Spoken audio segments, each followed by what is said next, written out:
howdy. I am, of course, Robert McKay. I always am. This is the same channel, therefore the same dude. And trying to decide what to do first. Reach for the whiskey, tell you what I'm doing. I think I'll tell you what I'm doing. As you know, if you've been watching recently. Oh, by the way, before I forget, I'm up to 68 subscribers. Granted, very small numbers for everybody else out there. More than I've ever had before. Thank you, all 68 of you. There are a lot better channels, at least as far as the recording quality, and yet you're here, and I really do appreciate it. But what I'm doing is rebuilding my Whisky Basics playlist. I have no idea how, but I think it was about a couple of months ago now, I accidentally deleted the whole thing, every single video. And so I've been redoing every single one of the 36. I hate when the mustache starts poking me. This is number 30. And the question I'm going to answer is one that obviously I came to very late because I was building the original list as I went, adding questions as I thought of them. And the reason this question came to me is I've seen comments on other channels. Well, I can't get that here. You should only talk about things I can get.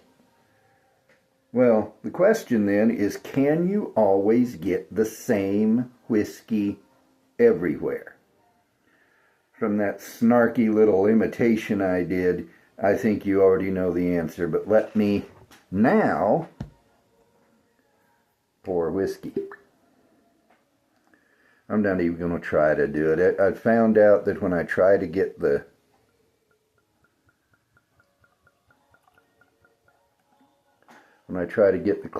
cork closer to the phone so you can hear it pop, it actually is less audible. This, by the way, is Penelope wheated bourbon. Penelope does not make their own juice. They get it, I believe it is from MGP, yeah, distilled in Lawrenceburg, Indiana, so that's MGP. They just bottle it and put their label on it. I believe it's a contract distilling deal where Penelope says, we have this mash bill, but rather than spending a ton of money to build a distillery, would you distill this for us? And that's what MGP does. Mostly they distill whiskey for others. And so there are a lot of distilleries that have started up initially using MGP whiskey, and once theirs was old enough, then they started selling that. The problem, of course, is no matter how close you try to make it, same yeast, same mash bill, all same, all the various factors, just the fact that you're using different stills means this is going to taste slightly different from this. And of course there's the barrel and the climate and all that of aging. But Penelope gets their whiskey from MGP. This is the second glass I've ever had out of this bottle, and I honestly can't remember what my first thoughts on it were. But it smells good. It doesn't smell distinctive, it doesn't smell spectacular, but it smells good. So, can you always find this bottle everywhere? No. It wasn't until recently that I saw a Penelope on the shelf that I could afford, which this is, obviously, or I wouldn't have it. Everywhere in the world, it seems like, people can get Benchmark, which comes from Buffalo Trace. I have never seen Benchmark. For a long time, people everywhere on earth, it seemed like, were saying, I can get Buffalo Trace here, no problem. And I never saw anything from Buffalo Trace on the shelf. Finally, it started to trickle in, and now about half the time when I look where Buffalo Trace is, there is some. I've occasionally seen some Weller's Special Reserve. I even saw an actual live bottle of Blanton's once. In the meantime, for 4 years now, I've been buying Balcones whiskey. Now, where I can get it has shrunk here in Albuquerque, but at the same time, all over the country, there are places where people have never seen anything from Balcones Distilling.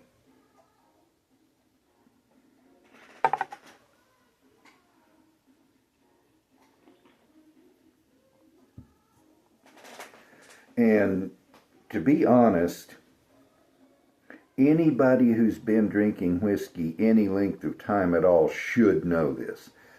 Unless he's just somebody who's for years and years never drank anything but Jack Black or Beam White, which is available everywhere. You know, he's never looked around to see what's actually good. He's just thrown back that 80 proof watered down, not swill, it's not swill. It isn't bad. But the best thing you can say about those two is their bourbon. That, you know, you've said everything you can possibly say about them. Whereas if you've been looking for quality, for stuff that tastes good, which gives you a good nose and a good palate and a good finish, which is more than just watered down 80 proof, then yes, you should know, if you've been doing it at all, if you've been doing it for a while, I couldn't get my sentence to come out straight, you should then know that you cannot always get the same whiskey everywhere.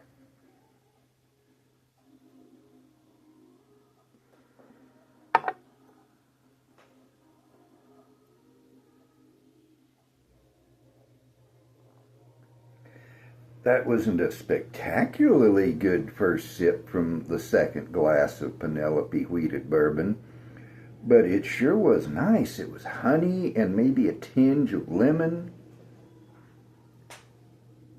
Not getting much of a finish, but what there is, and the first sip I never rely on anyway, what finish there is continues that honey and lemon and maybe just a little hint of some kind of spice. I don't like to just say spice, I like to specify, because cinnamon does not taste like black pepper, does not taste like green chili, does not taste like red pepper, does not taste like jalapeno, etc., etc. You know, and some of these people, baking spices, I'm getting baking spices. What are baking spices? Are you talking about the spices you use when you bake lasagna? Are you talking about the spices you use when you bake enchiladas? Are you talking about the spices you use when you bake? Oh, my brain has gone blank. Apples? Are you talking about the spices you use when you bake a sweet potato pie?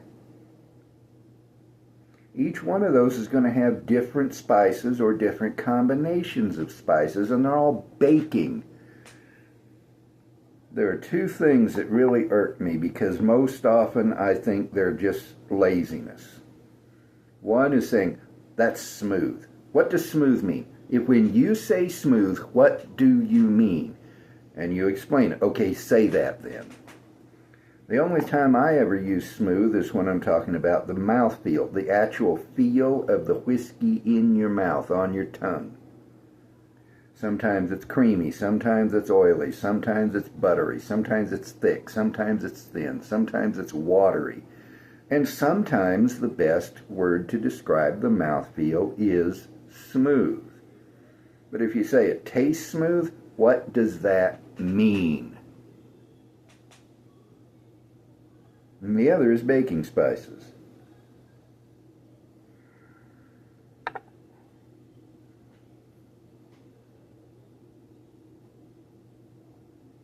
My mama cooked from scratch. She made bread from scratch. She made baked apples from scratch. I don't know what the name of them is. She diced up potatoes and put them in a glass bread pan, and I know there was paprika over the top, and I don't know what all else went in there. She baked that from scratch.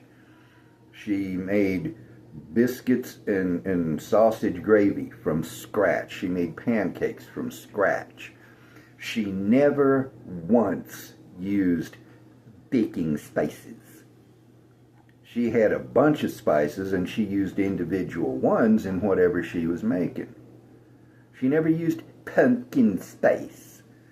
She made pumpkin pie, which I've never liked, but she used specific spices, plural, different spices in it. And so I think a lot of times it's just laziness. You don't want to take the time to dissect a whiskey and discern as far as possible, because it's not always fully possible. I understand that. I'm not talking about people who can't pick it apart. But if you can and you just lump it all together, that's laziness.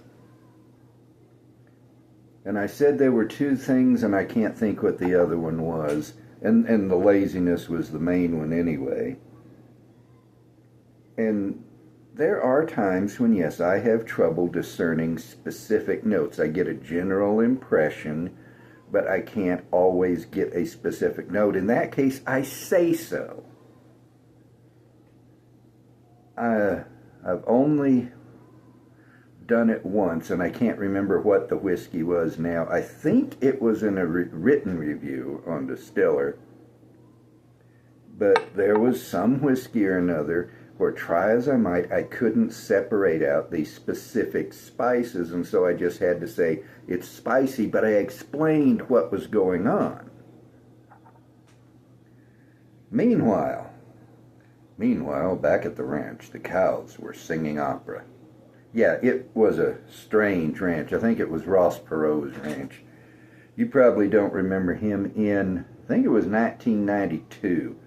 He run for president. I think he's dead now.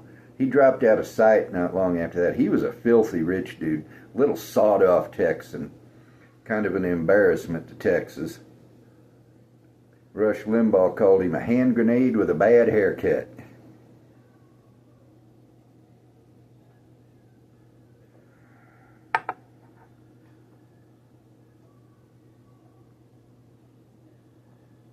But anyway, I think that ranch where the cows were singing opera belonged to Ross Perot. That's about the kind of weirdness he would have. No, you can't find every whiskey everywhere. Just get used to it. Robert Heinlein, the science fiction writer, said, "Women and cats will do as they please, and men and dogs should just relax and get used to the idea." Well, we should all relax and get used to the idea that if something is easily available in Valparaiso, Indiana, that does not mean that it's going to be easily available in Versailles, Kentucky. If you can find Penelope wheated bourbon all over the place in Covina, California, that does not mean it's going to be equally available in Boca Raton, Florida. And I'm just pulling places out of my head here. And if you cannot find something in Denison, Texas, that does not mean that it is impossible to find in Fargo, North Dakota. And so if you're in Pierre, South Dakota, the only one-syllable capital city, by the way, in the United States, Pierre, South Dakota, if you can't find it in Pierre, you should not yell at a reviewer who lives plumb across the country in Olympia, Washington, who finds it everywhere. Just relax and get used to the idea that you cannot always find the same whiskey everywhere.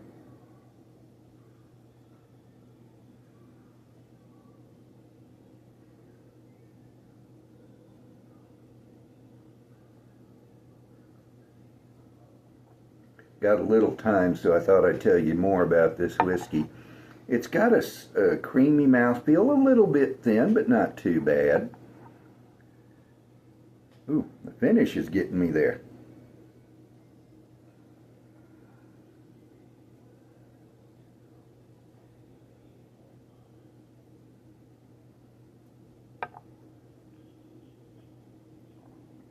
Earlier I talked about lemon, or not lemon, honey and lemon, but as I've continued sipping and I've got acclimated to this particular bourbon, and it's opened up some in the glass, I'm getting smoke and oak and kind of an ashy thing. Makes me think of ashes. I've never tasted ashes, so does it actually taste like them? I don't know. That's what it makes me think of. Then on the finish, there's a little burn at the tip of my tongue. Not anything bad. This is only 95 proof, so it's not going to scorch your tongue.